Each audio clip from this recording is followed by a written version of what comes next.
Mister, allora si parte con il campionato. Quali le sensazioni, insomma, che cosa si aspetta da questa prima giornata? Ma tanto siamo contenti di cominciare perché alla fin fine il campionato è sempre la parte più bella, quindi abbiamo lavorato bene, abbiamo lavorato sia in ritiro che in queste settimane qui a Treviso, nonostante il caldo siamo riusciti comunque a lavorare bene, c'è tanta curiosità per la prima di campionato, anche perché affrontiamo un avversario tosto, una squadra già collaudata che da 3 anni lavora con lo stesso allenatore e quindi sarà un bel banco di prova fin dall'inizio. Loro vanno di intensità, abbiamo letto, 4-3-3. Sì, sì, è una squadra appunto che gioca a memoria da qualche anno, lo fa molto bene, è una delle squadre che gioca meglio, quindi ripeto, è un test importante e dobbiamo cercare di farci trovare pronti.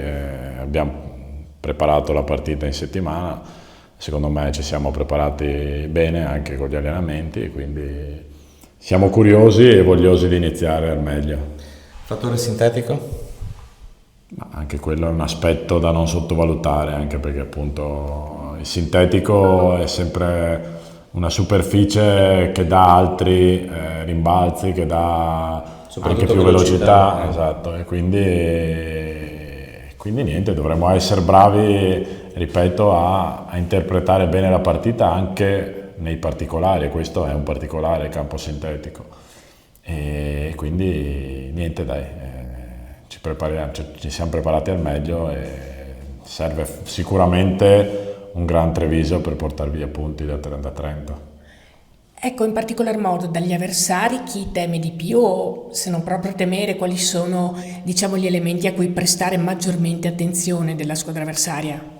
Ma io del Trento temo l'organizzazione di gioco, hanno un'organizzazione molto assodata in questi anni, hanno dei meccanismi di gioco validi ed è una squadra che dà intensità, quindi sicuramente è un avversario tosto, ma dobbiamo cercare di essere tosti anche noi e abbiamo preparato la partita in questo senso e cercheremo di farci trovare pronti e di portare via subito punti da Trento. Ecco, l'11 di partenza sarà lo stesso che è sceso in campo a Feltre o ci saranno novità? Ma ho qualche dubbio, per fortuna, perché se un allenatore non ha dubbi vuol dire che o siamo messi male fisicamente oppure siamo ridotti all'osso, e quindi qualche dubbio ce l'ho, conto di risolverlo in queste ore che mancano alla partita.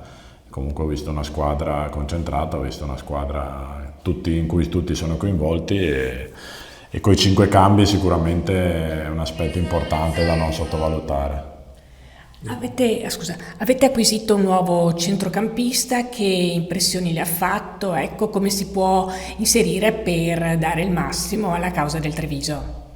Ma è un ragazzo che si è presentato con tanto entusiasmo, arriva dalla Serie D, è un ragazzo giovane, quindi avrà bisogno anche di tempo per inserirsi nei meccanismi della squadra, ma sicuramente è un giocatore che ci piace, è un giocatore che se abbiamo preso vuol dire che ci può dare una mano. Tornando al discorso di Feltre, è ben vero che la Coppa Italia e il campionato sono due cose totalmente diverse, però si era visto un Treviso con alcune lacune. In settimana come avete lavorato per cercare di colmare o quantomeno limare, ecco, queste lacune, soprattutto in fase d'attacco? No, abbiamo semplicemente analizzato la partita, poi le lacune è normale che in questa fase della stagione ci siano. La nostra è una squadra che ha 4 24esimi dell'anno scorso, quindi da qualche punto di vista è normale che sia un po' indietro. Poi è logico che il campionato inizia, quindi dovremo cercare di compensare quelle che sono queste lacune con l'atteggiamento, con lo spirito che a Feltre c'è stato, perché primo tempo credo che, rivedendo anche la partita, ci sia stata solo una squadra in campo. Poi il secondo tempo ci siamo un po' allungati, ci siamo un po' innervositi e i Dolomiti si sono difesi bene, quindi la base è quella, poi le lacune è normale che in questo periodo ci siano, dovremo cercare magari di limare quegli errori che abbiamo fatto a Feltre e mantenere l'atteggiamento. Dovrà essere quello l'approccio? Dalla partita intendo dire. Sempre dovrà essere quello l'approccio. L'approccio è fondamentale, l'atteggiamento è fondamentale, poi ci saranno delle strategie, ci saranno delle variazioni tecniche o tattiche, ma se ti manca quell'atteggiamento lì perdi con tutti matematicamente, secondo me. Ci sarà un gran lavoro difensivo sulle fasce? Sicuramente abbiamo studiato l'avversario, abbiamo studiato un piano gara, proveremo a metterlo in atto per cercare di mettere in difficoltà il Trento, che ripeto è una squadra. Proverete ad aggredirlo piuttosto che stare in difesa, insomma, ecco. Ma sai, poi almeno il tentativo è quello. Sì, poi aggredire sempre non è possibile, quindi devi cercare di essere bravo a variare le due cose nei vari momenti della partita. Devi leggere la partita, devi cercare magari di sfruttare anche quelle che sono le loro carenze, perché bene o male una squadra forte o meno forte delle carenze ce l'ha sempre. Può anche non rispondere, quanto pesa l'assenza di Vita?